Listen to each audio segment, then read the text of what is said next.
Australia just announced its 2035 climate target, reducing emission by 62 to 70% compared to 2005 levels. This decision has ignited fierce political debate that reveals fundamental disagreements about how we balance environmental action with economic concern. Understanding this debate requires examination, not just the numbers, but the competing vision of Australia's future. Prime Minister Anthony Albanese government frames climate action as Australia's greatest economic opportunity since the Industrial Revolution. Their argument rests on three pillars backed by the Treasury modeling. First, they argue that renewable energy is simply cheaper. The government points to households installing 1,000 batteries every workday and dramatic electricity bill reductions.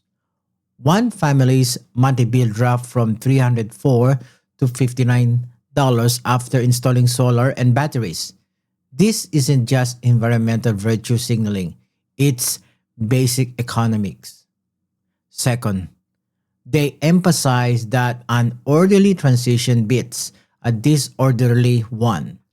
Treasury modeling suggests that meeting climate targets gradually will add $2.2 trillion to the economy by 2050, while scrambling to catch up later would cost 1.2 trillion in lost growth. Climate Change Minister Chris Bowen warns that delaying action means lower wages, higher electricity prices, and a smaller economy. Third, they stress that private investment, not government spending, will drive this transition. The Business Council estimate 400 to 500 billion dollars in private investment to meet the 2035 target, while government commitments total around 75 billion. The government sees its role as creating certainty for investors, not micromanaging the transition. Meanwhile, opposition leader Susan Ley challenges this narrative on two fronts: costs and credibility. Her critique isn't ideological opposition to climate action.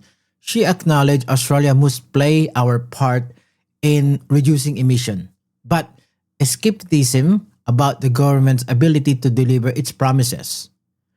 On costs, Lay point to broken promises. The government previously claimed electricity bill would fall by $275. Instead, they risen by 39%.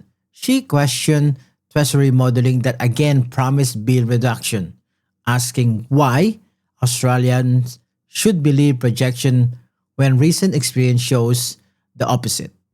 On credibility, she notes that Australia isn't meeting its current 2030 target of 43% emission reduction.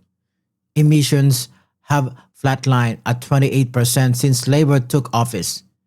Lay argue it's unrealistic to promise 62 to 70% reduction by 2035 when the government can't deliver on existing commitments. The opposition also worries about economic competitiveness. Manufacturing businesses face energy costs that could driven them offshore, undermining both jobs and Australia's industrial base. Lay emphasized that energy policy must deliver stable, reliable energy that's affordable to households and businesses. From the other direction, Greens leader Larissa Waters and Independent Senator David Pocock argue that target is too low.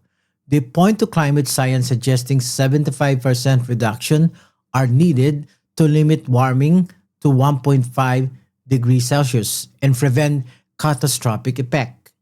Waters particularly criticized the government continued approval of fossil fuel projects, including the Woodside's Northwest Shelf extension. She argues you can claim climate leadership while approving the biggest fossil fuel project in southern hemisphere. This highlights attention Australia's approach, setting a domestic emission targets while remaining the world's second largest fossil fuel exporter. Underlying this debate is disagreement about Australia's energy future. The government backs renewable supported by gas and battery storage, arguing this is the cheapest and most scalable options. The opposition hasn't committed to specific technologies, but is investigating nuclear power, with Deputy Leader Dan Tehan visiting the US to study developments. However, they refuse to set specific targets, arguing that outcomes matter more than the arbitrary numbers. This technology agnosticism versus renewable commitment reflects deeper philosophical differences about government's role in driving economic transformation. Beyond political positioning, this debate has a real consequences for households and communities. The documents reveal several practical impacts. Energy bills, government modeling suggests bills could fall 20% by 2035, but opposition skepticism about past broken promises resonate with many experiences current cost pressure, job and investment. Rural community facing competitive pressures, opportunities from renewable energy projects versus concern about inadequate consultation and visual impact.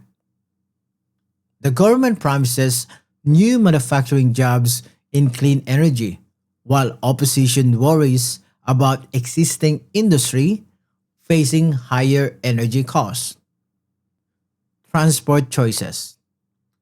Meeting the target requires roughly half of a new car sales to be electric vehicles by 2035.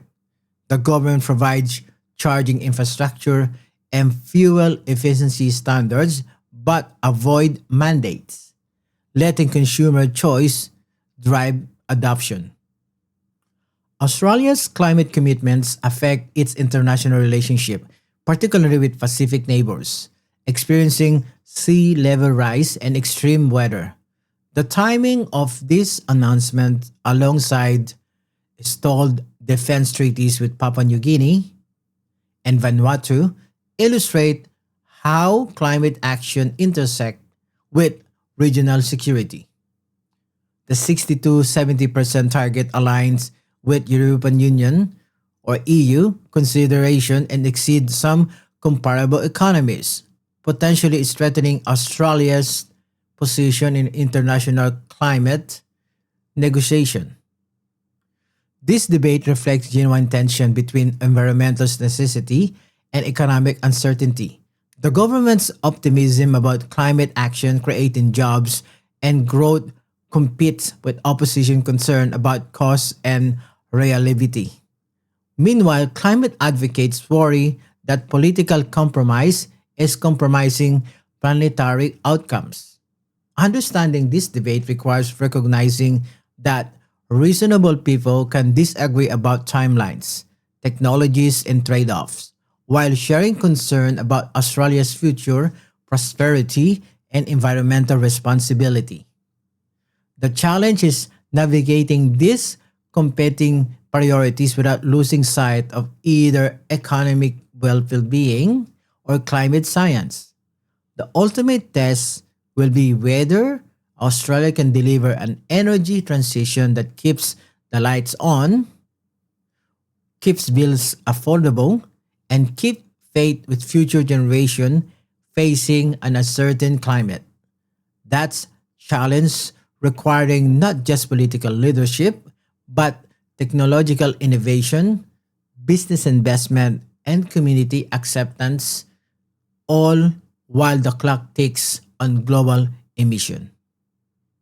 This is Miko Santos, and welcome to Inside OSPO.